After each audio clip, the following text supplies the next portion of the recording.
په تیره یوه اونۍ کې له بنده د آزاد شوو 15,000 بندیانو د یوه هغه په ګډون 9 تنه وسلوال په لغمان ولایت کې د افغان امنیتي ځواکونو له لوري د بیلابیلو جرمونو په تور نیول شوي.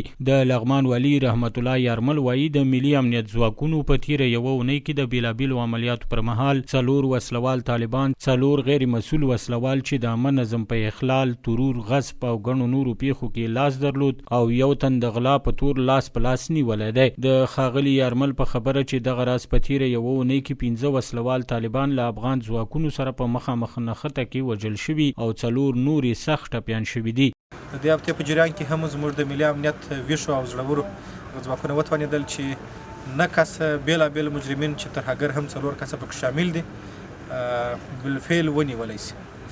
په دې کې یو هغه کس هم شامل دی چې په تیر 15,000 کسیز ډلې کې چې د طالبانو بندیان و او وروسته د حکومت سولې ته د شانیت په خاطر باندې خوشي شوي و او دوی تعهد کړی و چې نور به د هیواد ورانۍ څخه لاس اخلي. متاسفانه هماغه کسان بیرته د جنګ سنګرونو ته تللي دي او بالفعل په جنګ کې یا وژل کیږي او یا هم نیول کیږي. 4 کسه نور هغه کسان دي چې په ښار کې غیر مسؤل وسلوال کسان و د مځکو په غاص، په ښاري بېنظمۍ او پر ځینو خلکو څخه یا د ځینو تجارانو څخه په زور د پیسو اخیستلو او نورو جرمو کې لاس درلودی.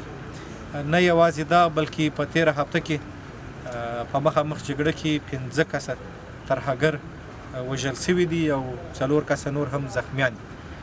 همدارنګه د امنیه قومنداني پولیسو هم تیره هفته کې محسوسې لاسته راوړنې درلودلې. موږ ډاډ ورکولی شو چې په لغمان کې انشاءالله د ولسونو او د ولسونو د استازو همکاري راسره زیاته شوې ده تر بل هر وخت. علما، سپینږیري، مشران په همدې حال کې د لغمان د ولایتي شورا منشي ظاهر حسین خیل د افغان ځواکونو د دې لاسته راوړنو په اړه خوښي وښوده او د ولس له ادرسه یې د ملي امنیت د ځواکونو هر اړخیزه ملاتړ ډاډ ورکړ. دا چې په حقیقت کې د هیواد اصلي ساتونکي زموږ ویاړلي ساتونکي دي، ویاړلي ویښ سربازان دي. موږ د دوی څخه منندوی یو چې په هر وخت کې دښمن ته غاښ ماتونکی ځواب ورکړی دی او په ښار کې په اطرافو کې په نورو ولسوالیګانو کې هم دښمن نو نشي کولی چې د په مقابل کې ودرېږي. دښمن مات سره مخامخ دی انشاءالله. هېڅکله د دوی دغه ډاډ چې موږ ورته کوم ورکوو هېڅکله به دوی بې ډاډه پرېنږدو. ولس بل لور ته نیول شوو وسلوالو طالبانو له رسنیو سره د خبرو پر مهال په خپلو جرمونو اعتراف هم وکړ. د نیولو نه 15 ورځې مخکې مې په کور کې له پلار او مور سره جنجال کړی و. د جنجال نه وروسته په فتح‌آباد د اباخیلو په خوړ کې چې اصلي نوم یې قهار مشهور په عثماني ده، هغه سره په ګروپ کې غونډه واخیسته او قهار راته په 1 میل کلشینکوف او چانټه راکړه. له 3 ورځې مې ورسره تېرې کړلې. د ورځې به ګرځېدلو او د شپې به په اباخیلو جامع مسجد کې. مدت 4 ماه پیش از طریق یک دوستای خود به نام دادخان معرفی شدم و گروهی محمد علی حق پرست که همین طالبان بودن هم به ما 1 میل سلاح همراه چانټه داده بودن که مدت 40 روز 45 روز همراهشان یک جا بودم.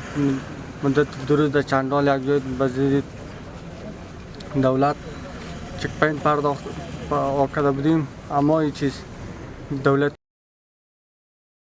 وسلوالو طالبانو لا تر اوسه په دې اړه څه نه دي ویلي. د یادونې وړ ده چې نیول شوي وسلوال د لا زیاتې څېړنې په موخه د ملي امنیت په ریاست کې تر پوښتنو او ګروېږنو لاندې دي.